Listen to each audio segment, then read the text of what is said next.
Hey everybody, what we have is obviously the large outer water demolition team knife, or the LUDT by Microtech. This is the 2015 version, and I like all the changes that Tony's made. There's nothing I don't like about the knife.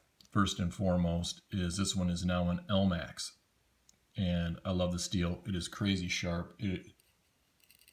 It shaves.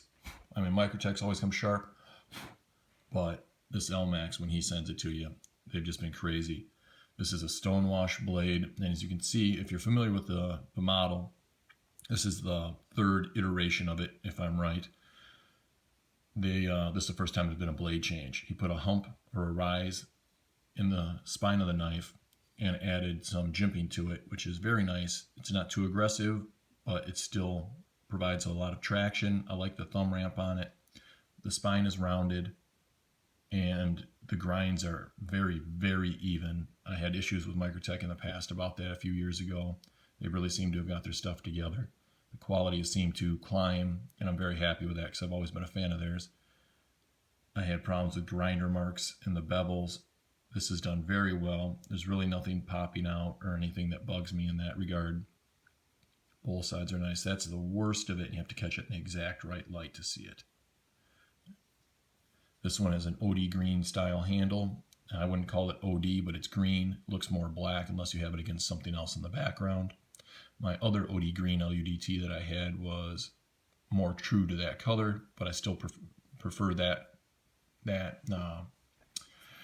shade of green over this one, but I wouldn't be getting rid of this one for that minor issue.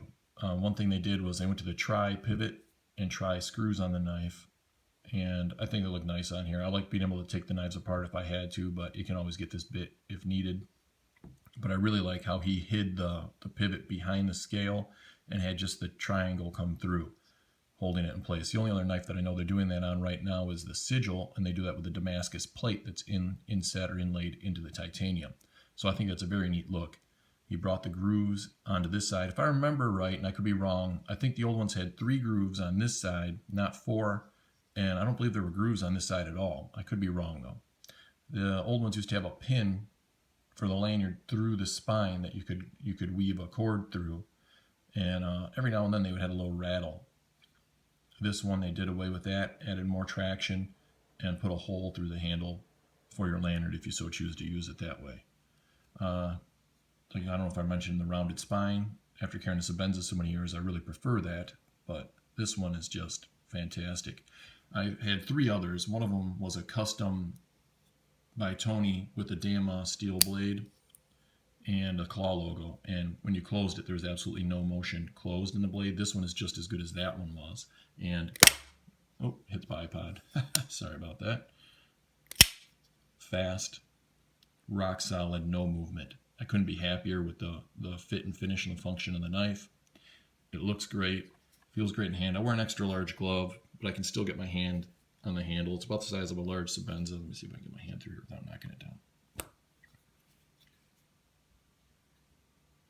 It's about a 3 3/4 inch blade, if I remember right. I'll often hold LUDT up on top here so I can get my thumb over the spine so I can do fine work with the knife, but it's not necessary. There's plenty of room on the handle. There is traction or jimping, whatever you want to call it, on the interior, just like the old models, and it thins down like the old models. I'm glad he didn't do away with that. You see the aluminum slabs are thicker up at the pivot and then thin out as a recess. It makes for a great feel in the hand of the knife. It's just active, lively in the hand. I love it. Lock up, everything is perfect and perfectly centered. They really got their game strong with these LUDTs, and for the price, I mean, you're talking about Benchmade prices for a knife that's coming with LMAX, is insanely sharp from the factory, is an auto. You can't get a Benchmade auto for that money, I don't believe anymore. Even grinds, perfect fit and finish, and flawless lockup on an auto. To me, I mean, I've always been a fan of Benchmade, but you cannot beat this Microtech at this price. I think I paid $185 from Blade HQ. I don't get any money from saying that for them. And they shipped it fast. I give him some credit. My buddy ESPMET, you should check out his YouTube channel. He lives 3 miles from me, and he bought one like 5 hours before I did. He got the blue I've always loved in the Microtechs. They were sold out when I went to get mine.